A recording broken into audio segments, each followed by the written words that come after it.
Hello and welcome back to another episode of TCN. Today, you might have seen the change in scenery.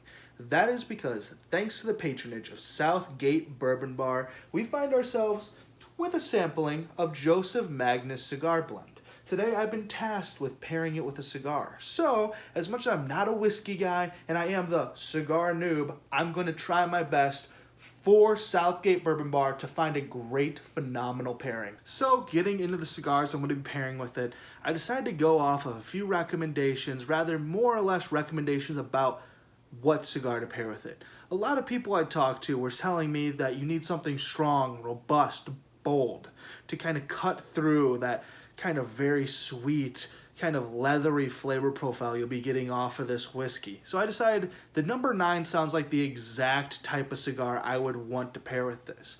But something came on to me. I tried a little bit out of the sample and it was so smooth. It was so just warming on the palate. It made me want to try it with the El Centurion from my father. I personally think both of these will pair well, but I'd like to see which one's better because obviously the Centurion to me is a very smooth smoke and I'm a little worried that it could come off a little bit light and the whiskey might overpower it. Getting into the nose of this whiskey, it almost reminds me a little bit of a pecan pie. It has a really nice kind of maple sweetness.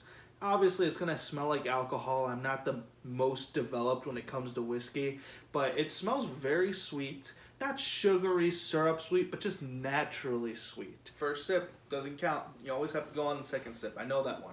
I know that one, internet. General impressions is that while there is still the essence of the nose, where there's that kind of maple wood and like kind of sweet pecan, just kind of nuttiness, this has a really nice, smooth spiciness that kind of coats the palate.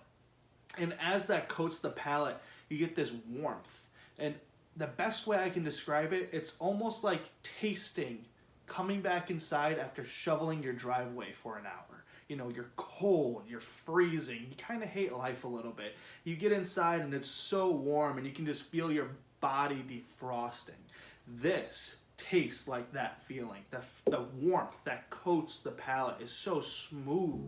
The pairing starts off very strong as the whiskey starts to develop this kind of sherry sweetness on the palate. The cigar, while regularly smooth and robust, maybe has a little more earthiness than I'm used to, but it still follows up with some great cocoa and baking spice notes. Halfway through the smoke, the whiskey starts to present this corn flavor profile. Surprisingly though, off the nose, a very aromatic vanilla. It smelled very lovely. The cigar continues though with its smoothness, its robust tobacco, and luckily the earthiness on it really mellows out. And as I was reaching the end of this cigar, I noticed this really nice just dried fruit profile coming from the whiskey.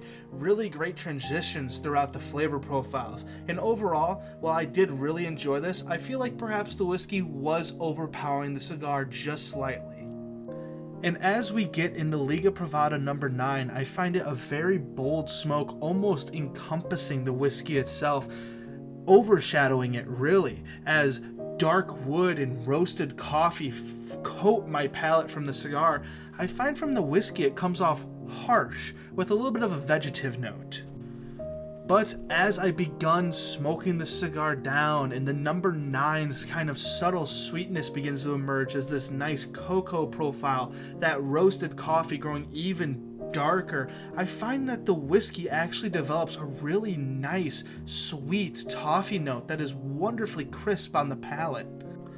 But as I had reached the end of my smoke, sipping on the whiskey, I found that the cigar, its earthiness slowly building up throughout the smoke, had completely overpowered the whiskey. And near the end, it was almost left flat on my palate as I was sipping it. The cigar so bold, so robust, really just overtaking my palate and really not being able to taste much else other than the cigar. So like it looks classy. That bar. The bar's fucking nice behind me. I look like I know my shit, and let me tell you, I don't know shit about shit.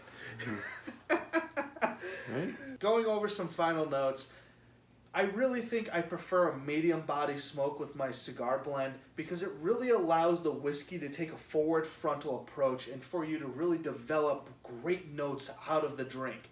I found with the 9, while it really helped develop the 9 and maybe that sweetness from the whiskey matching with that 9, bringing out that toffee profile was really nice. I found that near the end there, like I said, it falls flat on the palate because it's such a bold smoke. While maybe going with the 9 over the T52 or the H99, it's a much bolder smoke compared to it. I had a lot of people telling me that you needed a Maduro to cut through the whiskey.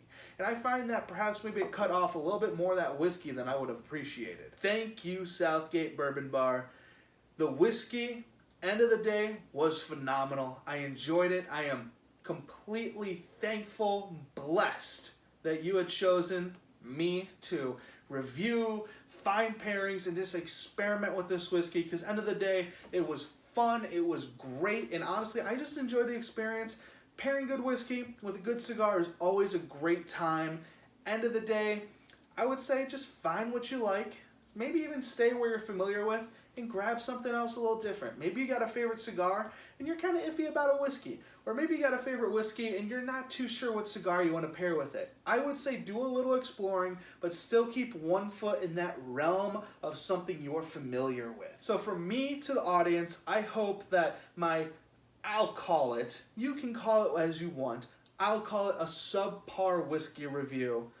End of the day, I hope this was knowledgeable. I hope it helps people decide on what they want to pair with their cigars and whiskey. And end of the day, I just hope you enjoyed the video. Thank you all for tuning in, and I will see you all next time.